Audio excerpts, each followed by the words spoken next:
So, as I say, welcome everyone. And today's knowledge nugget is all around successful campaigns. And I can't believe this is already the fifth in this year's series. So May already, and pleased to say the sun is shining in the UK. So that makes a lovely change. So today, my name is Zena Cox. I'm the Operations Director for Ideas UK, and probably most of you know me or will have certainly seen my name on emails that I've sent you. And really at Ideas UK, our purpose is to embed innovation into every organisation's DNA. That's really what we're about. And we do this through enlightening and encouraging that thinking beyond boundaries, empowering and developing expertise. We offer a consultancy and training to really enhance your programs. And also the big thing about joining a network is clearly engaging across sectors to really develop and share best practice. And I really would love you, as I say, to share at the end of this session how you go about successfully running campaigns within your organization too. So today is all around successful campaigns, and I thought I'd try and start with a kind of a definition around campaign-driven innovation. And I'll be completely honest, this is a definition I've made up by kind of merging two dictionary definitions together. So when you look at the definition of a campaign, it really is an organized course of action to achieve a goal. And then you add that kind of piece around innovation, you kind of get an organized course of action to create something new to achieve a goal. And I think these words campaign and challenge often get used quite interchangeably. And looking online, there are kind of different definitions to what's an innovation campaign. But I think the most common one is this piece about being a systematic, time-bound method of pursuing innovation. So campaigns have specific goals, they happen over a fixed time period, and they generally take place once. So you're very much looking to almost solve a problem. And that's really what we're talking about today, hence the use of the word campaign. So before we go further, and Connor, you will recognize these little pictures, because if you joined our Knowledge Nugget back in February, which was all around the best kind of websites and apps to use when putting together presentations, Connor shared a website called undraw.co, and you can basically find little pictures in any color you like. So I picked orange, being that Associated Ideas UK color, and I love playing with this. So if you've yet to go to the website undraw.co, which is free to use, free to access, and you want to find some little pictures for your presentation, then do have a play around with it. But in terms of the benefits for campaign-driven innovation to you and your organization, I guess the obvious one is strategic alignment. And you know, when you're really solving a goal that makes a difference to the organization, then that buy-in at leadership team is so much easier as well. You're much more likely to secure those resources as well to take that campaign all the way through to implementation. It certainly reduces costs, or I would say it's a more efficient use of resources, as you can get those increased quality of ideas, really have ideas that are specific to the issue you want to solve. And you are, as I say, again, solving that real problem or opportunity for an organization. It's pretty time efficient because it allows you to be able to plan your resources in advance. So particularly if you're running an innovation program for your organization, that's a really big benefit. You can schedule time in your evaluators' calendars. It really does allow you to plan and have a timeline all the way through to implementation. As with all innovation, for me, this is all about engagement and employee engagement. And again, if you're solving problems that really make a difference to the business, then you are giving employees a voice to truly influence and support the direction of the organization. So you should never underestimate that benefit to employees around that engagement piece. And certainly if you're launching that campaign more broadly, so outside of your organization, then you get that increased brand awareness too. The company's associated with being an innovative organization. And again, welcome to type into chat at any time if you've got additional benefits that you believe campaign innovation has brought your organization. Do type into chat. So whilst I don't want to put a downer on the situation, new products fail all the time. I'd say on average, studies show that between 60 to 80% of all new innovations do fail. And when you look at some of the reasons why, those top three, there's no market need. So we've not really understood why we're doing this. We've run out of cash. We haven't planned our resources effectively. Perhaps the right team, the right individuals were not involved to take this through. And many of these reasons can certainly be kind of prevented if you really do plan effectively. And it's not just me saying about planning. You'll have seen this quote 101 times. I think it's one that's the most commonly used with innovation. Einstein said, if he had 1 hour to save the world, he'd spend 55 minutes defining the problem and only 5 minutes finding the solution. And I guess even Steve Jobs, if you define the problem correctly, you almost have the solution. So I think it's kind of one of these common things of these really well-known, innovative individuals that planning is so critical.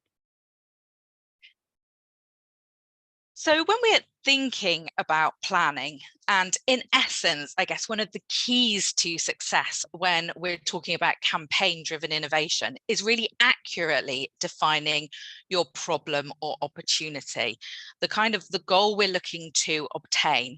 And often, I think when somebody says to me, let's engage in some blue sky thinking, which is a very, very common term when we come to kind of trying to get ideas out of people.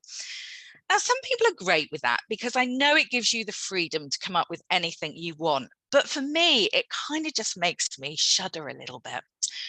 And it does give people the license to do anything. And certainly when I started an innovation program at my pharmaceutical company, that's exactly what we said, give us your ideas. But what we actually got is more of a list of wants.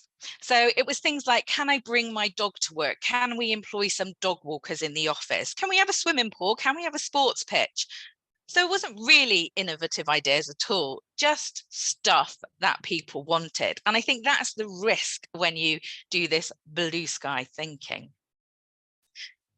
So there are obviously positives to not restricting people, and you can of course find that absolute game changer, but there are often a lot of these ideas that you have to wade through to find almost that needle in the haystack, that gem that could really benefit from investing in. And that really does take time and effort, and particularly when there are limited resources perhaps in the innovation team, how do you really make that work for you? Having experienced, I guess, multiple innovation programs in many different companies and countries, really, if you're going to decide to get involved in this kind of messy world of innovation, you really do need to know why you're doing it.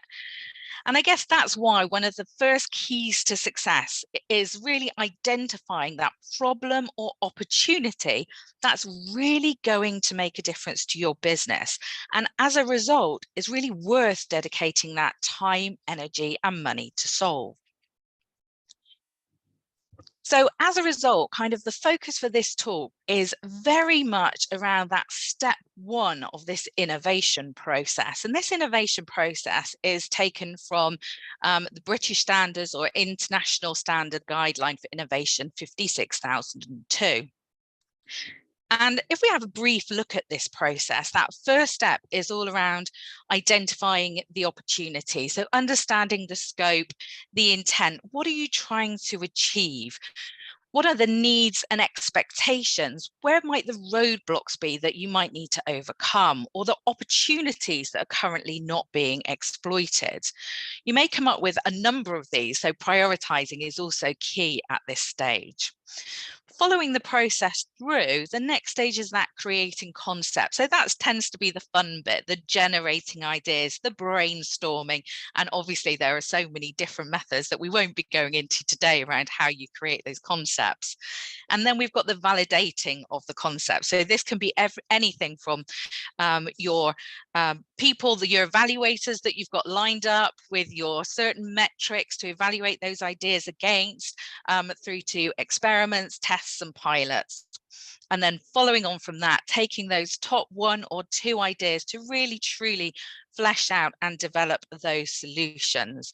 You know, think about the potential risks here too. If it's a complicated idea, then it was going to take a lot more resource, risk appetite. So really, how do you then develop that solution to fully deploy as well? Because without that deployment, then these are still just thoughts and you've put all this effort in without that final deployment piece. So whilst this is obviously portrayed here as a very linear process, clearly, as with innovation, things can go backwards and forwards all over the place. You might get to validate concepts and then think, no, these aren't the right ideas for us, and then go back to that creating concept stage.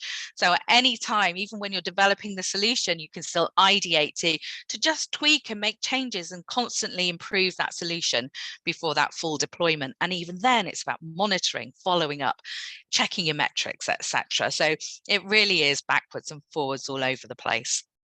But today, where we're focusing really is around this identifying opportunities, this very first step. And this is what's so critical with campaign driven innovation. So how do we identify the areas of greatest need? Well, I'm sure you've all, again, got methods and ways of doing this, and please do share if you've got a particular method you use to identify how you're going to kind of find that campaign. What are your problem or opportunity are you going to kind of share with your audience? But some questions you can potentially ask yourself are here. So what are the most critical results that we must deliver? You know, where could the greatest difference be made? What factors may have the largest effect on future performance? So rather than looking at now, looking towards the future, you know, what alignments, for example, could you have? What areas are you looking to get into in the future?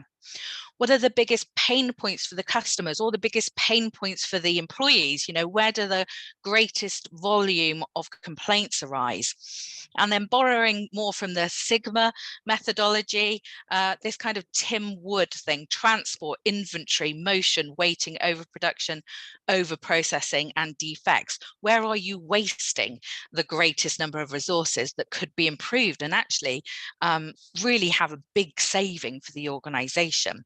So they're just, again, a few questions you can ask yourselves to really kind of think about where are those problems or opportunities that we could really, if we could solve, make a big difference to the organization. As you can see, that undraw.co came into its own again here. And so do check out that website, it's great. So where do we find the answers to those questions? Well, of course, we might have the answers ourselves, but I guess the most obvious one is strategic analysis of the business. So any organization, you are probably drowning in data. There is data points on absolutely everything. But how do you take that information and really turn it into useful insight? So what are the process steps that you go through in your organization to look at the wealth of data that you have available, but really think about how is this affecting our organization? You know, what kind of issues or opportunities can we identify through analyzing the market, through analyzing the business, that actually, if we could ideate to and deploy solutions, again, would really make the difference. I'm sure you've got a lot of survey data too, because employee survey fatigue is something I often hear about. So when was the last voice survey or employee survey? You know, what's being said or what's not being said within those surveys? You know, is there something around employee working conditions, for example, that you could look to improve? There's also so much social media nowadays. So obviously the formal channels for the organization, And often people, particularly, I guess, the public, might say something on social media that they may not say directly to the organization. So again, that can give you different insights by looking at the social media channels. Or maybe it's a kind of combination from top down, the leadership setting the priorities for the organization, you tapping into those key priorities, or bottom up through the employee saying, you know, we really need to change this. This process is over engineered. How can we simplify it? So there are so many ways, so many different people, that you're not doing this alone. It really is about, as an organization, how do you identify those opportunities or indeed problems that actually solving can make a really big difference to. And I guess again, borrowing from Sigma, from Lean, from Kaizen, 5 Whys is something that I know many of you use.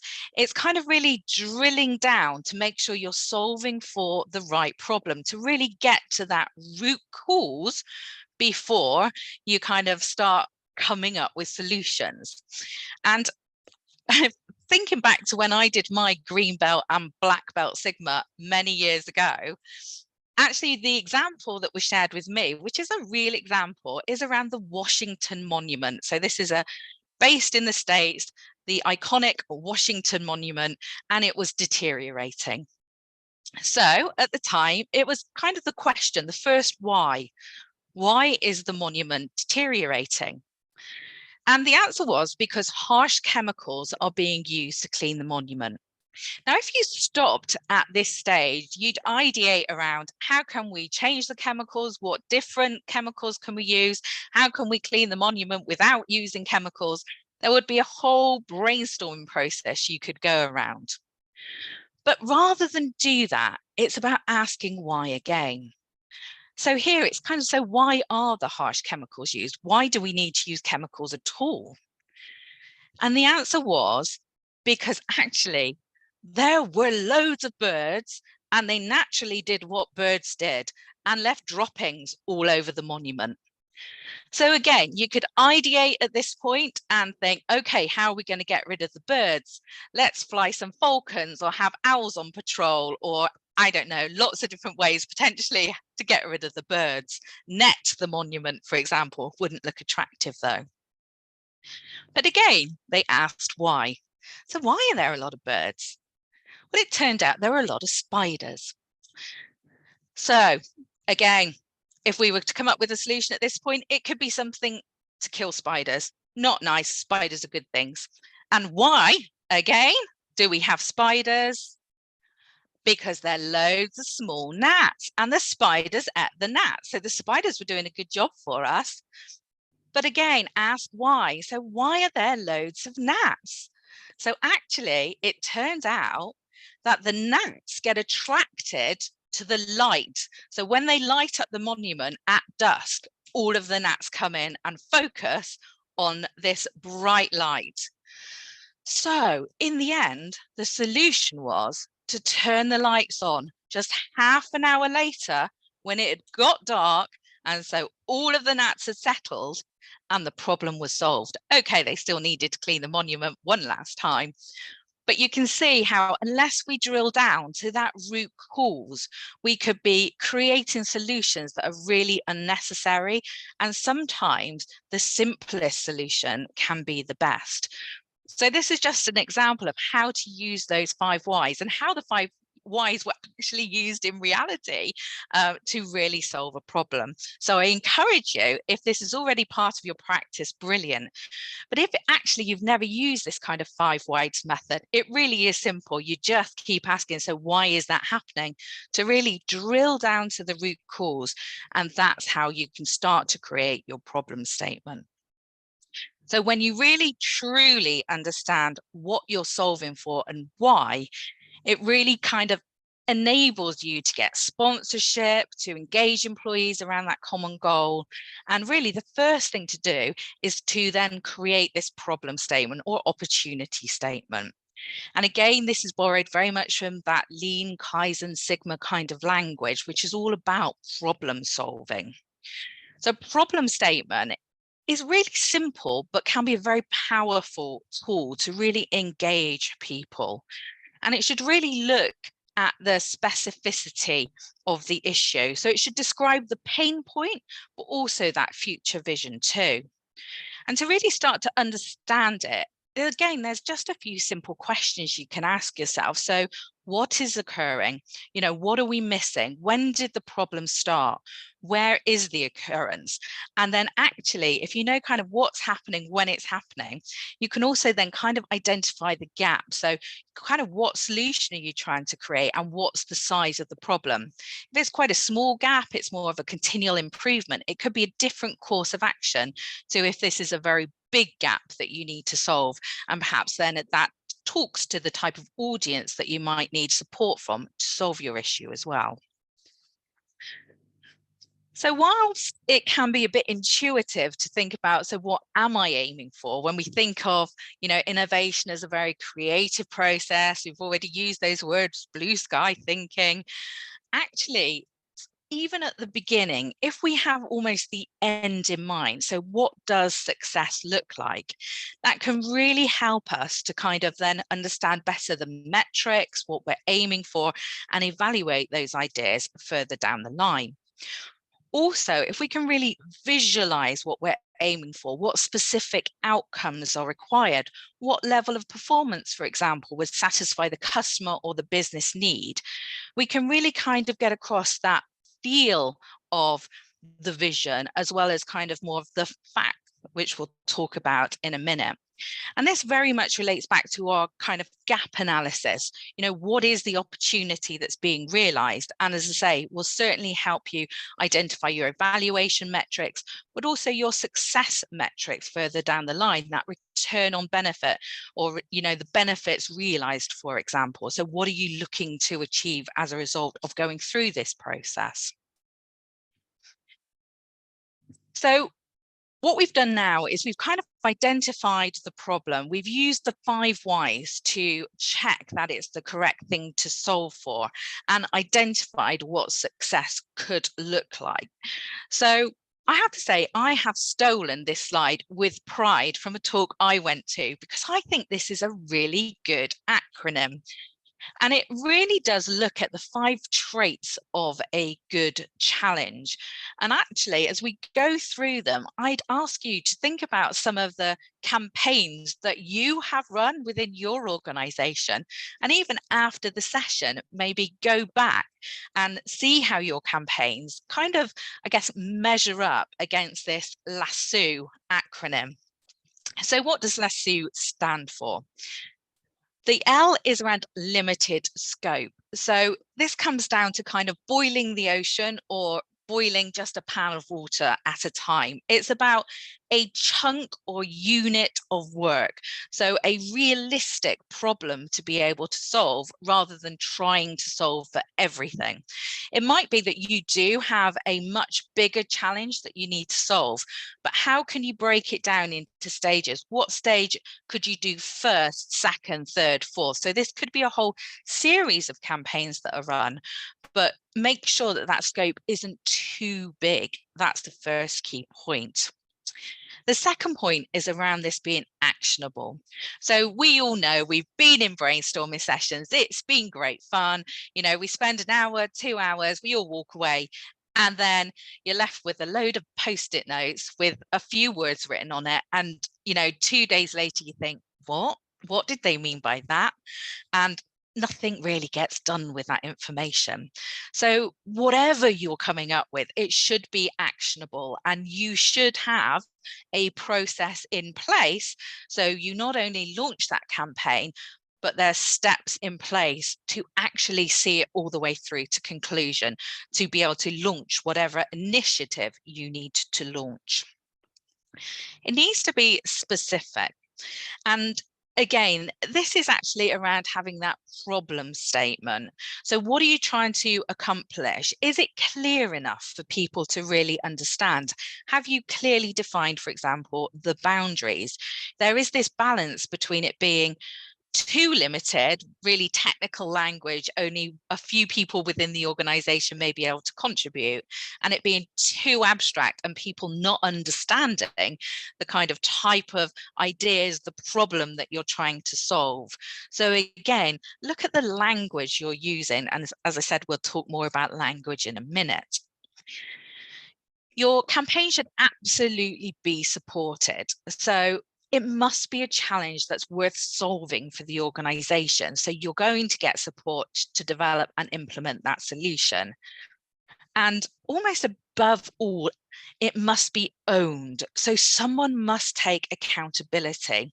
So I know you often get people coming to you and saying, I'd like to run this campaign, I'd like to run this challenge. Great. But then make sure that that individual takes ownership.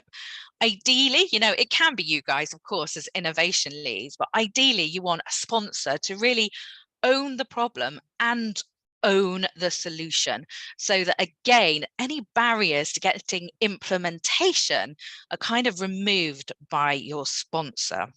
So as I say, looking at that definition, I'd love you to go back and look at some of the campaigns that you've run and just see how they measure up against Lasso. And we talked there about that ownership piece, and that's when sponsorship becomes particularly important as well. And a wise man once told me, never work harder than your sponsor. I'm not sure that that's technically true, but I'd love that to be the case. And I think often we have a sponsor in name, but do we take that extra step to really contract with the individual? And for me, kind of contracting can be done either very formally, or it can be more of an informal conversation, but it really does set out, I guess, their role in the campaign. And actually, for the campaign to be successful, you do need an active sponsor on board. And the topics, I think, could include any of the following, and you might have more that you would wish to include, but certainly their time commitment. Sponsors are often senior in the organization. They have a lot of other things on their plate. So how are they going to carve out the time to really support this campaign? Their role is definitely one of setting and communicating the vision. Ideally, we want them to own the problem, but also own the solution. And to that end, they can be really valuable then in helping you to define the success criteria and even the criteria that you're going to evaluate the solutions against. What does good look like for them? They can talk about the governance structure, who needs to be involved. And also, I would suggest you talk to them about their risk tolerance. So, how risky are they willing to go with this solution? So again, understanding these things in advance can really help further down the line. You definitely want commitment of budget or people up front, because again, this helps you further down the line. We all know that ideas can get stuck. You've got great ideas, they've been evaluated, they've got ticks all the way down the line, and yet they don't get implemented. And by securing the budget up front, or at least gaining agreement to have that budget made available, can be so beneficial to get those ideas through to full deployment. And again, if it's important to the sponsor, they're much more likely to kind of smooth the way for you as well. Clearly, one of their key roles is communication and engaging across a broad audience, but specifically at that management level as well. So at their peer level, who might not have this as their vested interest. So how do they kind of manage at that senior level and ensure any roadblocks are removed and basically maximize the campaign and ensure that change is implemented across the business? So if this isn't something you currently do, I highly advise to have those kind of sponsor conversations right up front and kind of almost get yourself a checklist of things that you might want to talk about with your sponsor before agreeing to run that campaign. So we've got our sponsor. So let's look next at a different piece of our puzzle, and that's around defining our target audience. Now, we at Ideas UK often talk about workplace innovation. So the natural audience is all of your employees. However, if it's a very technical problem, it may be a subsection of your employees that you kind of launch this campaign to. If we're thinking slightly wider, but we don't want to go out to the general population quite yet, we can almost dip our toe into the world of open innovation with some customer focus groups or some brainstorming sessions with stakeholders, for example. But there's also so much facility these days to really go global, either doing this yourself or using one of the many companies who now specialize in crowdsourced innovation. So more and more organizations are looking to put out challenges to that global community. And obviously, you know, the route you dictate is going to depend on the budget you've got, the size of the problem that you're trying to solve for, you know, the, I guess, availability of brain power of that diverse range of thought to really give you the best solutions. And then your communication plan is going to be critical to make sure that you are attracting and resonating with the audience that you've picked. So before you start on your communication plan, do you think about who your audience are? And again, I stole this slide from another talk because I thought it was a great quote. And I think, again, I've definitely been guilty of this in the past and probably still am. George Bernard Shaw said the single biggest problem with communication is the illusion that it has taken place. So we put a message out. I know we do this at Ideas UK. We send out an email and we just assume you will read it. Probably not the right thing to do. So communication is just so vital when it comes to your campaigns. And in a way, what we're trying to do with our communication is ask people to do something a bit different. We're asking people to almost take that moment away from their day job, they're busy, and to think about our campaign and actually propose solutions. So we're asking them to do something different. And that's why I think Gleicher's change equation really comes into its own when we're thinking about communication. I personally love this equation. It's one I use all the time with my other hat on of sales training, which again, if you're thinking about sales, it's about change. So if you're thinking about selling your idea into the organization, again, it's about change. So Gleicher's equation, in fact, it was David Gleicher, so he called it after himself, who came up with this equation in the 1960s. And it was refined by Kathy Dannemiller in the 1980s. And it was developed to maximize the success of organizational change. And I'm sure many of you will have come across this kind of equation before, but it can absolutely be applied to human behavior generally. And it says for change to happen, the following must be true. There must be some level of dissatisfaction.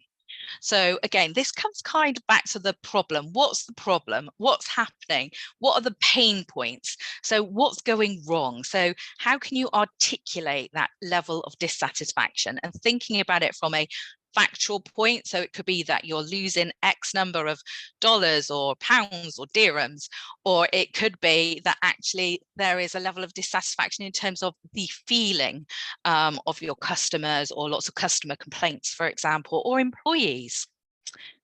Then what's your vision? So this, again, we've talked about goal statements. So this is kind of your goal statement. What's your vision? What are you trying to achieve?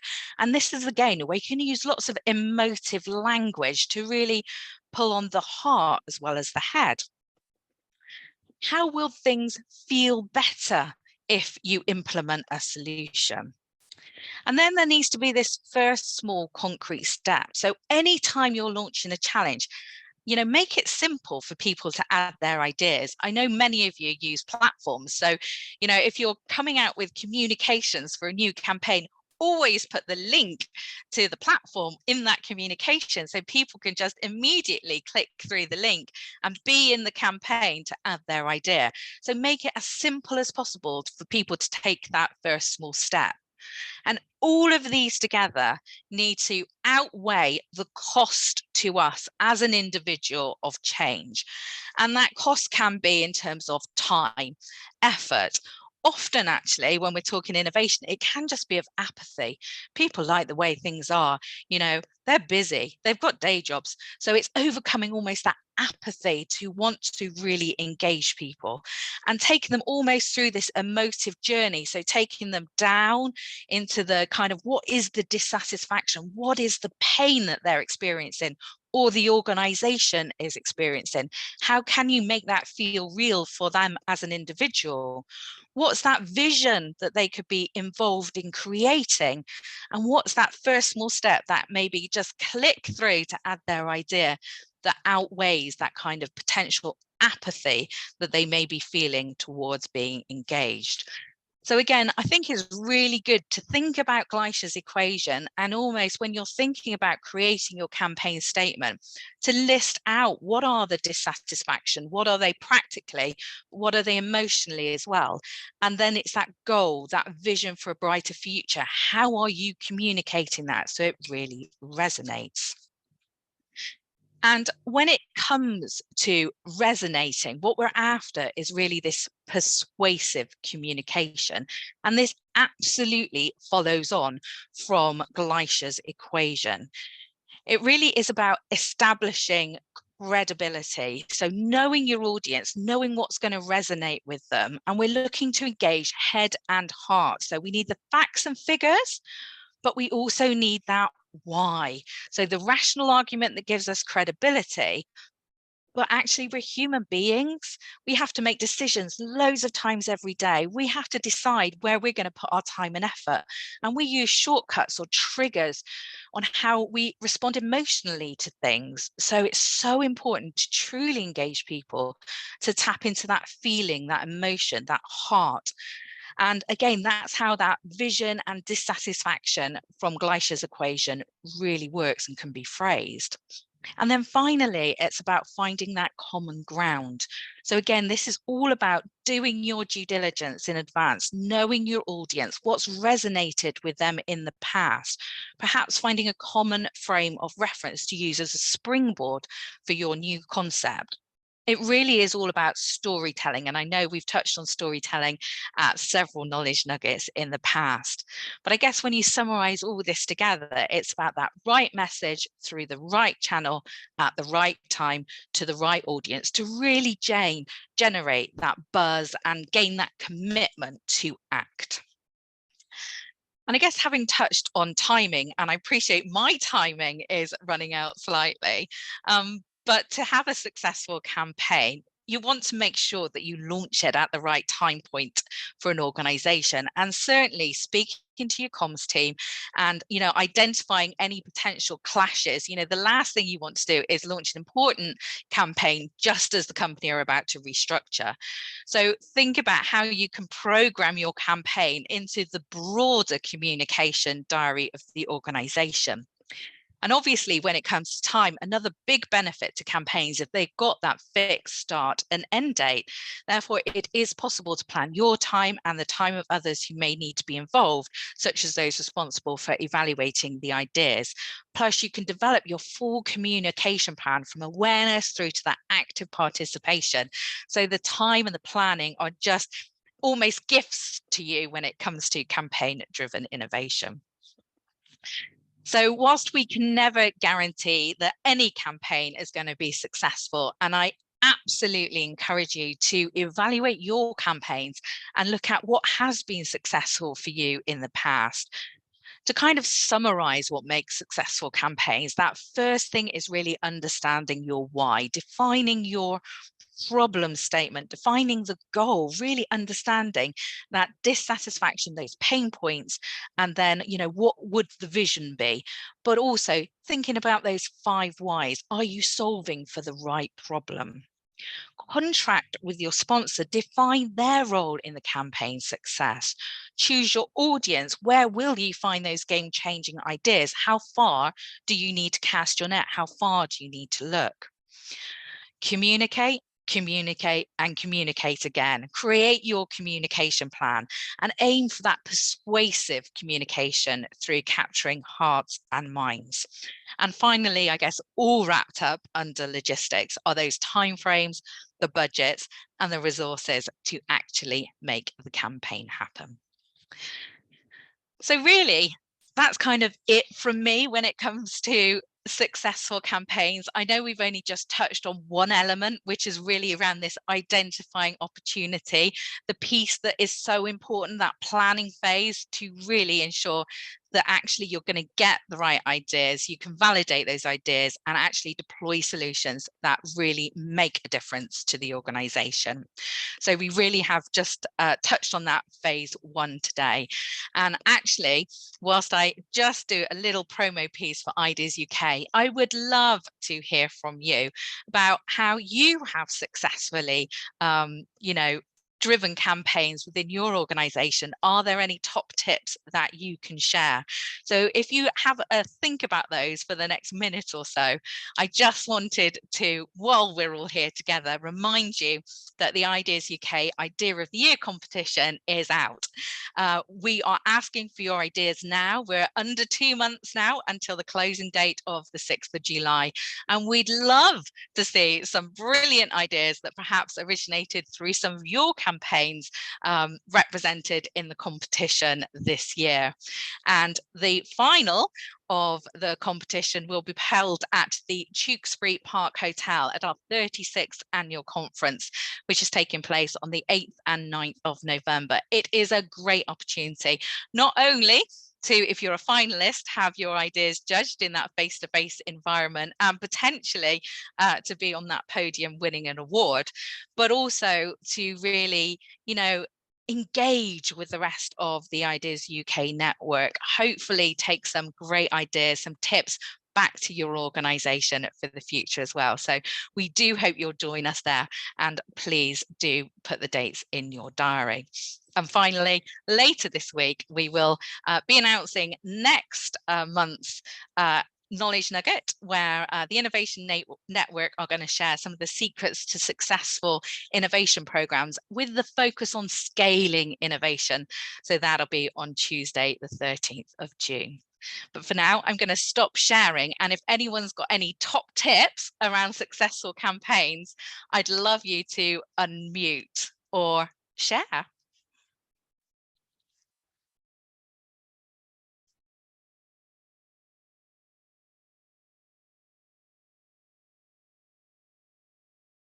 If not, then I will wish you all a fabulous day, and thank you for joining us. As I say, we'll make the recording available to you later in the week, and we look forward to seeing you next month and hopefully at conference too. So thank you very much for today. Oh, Chris, have you got a comment?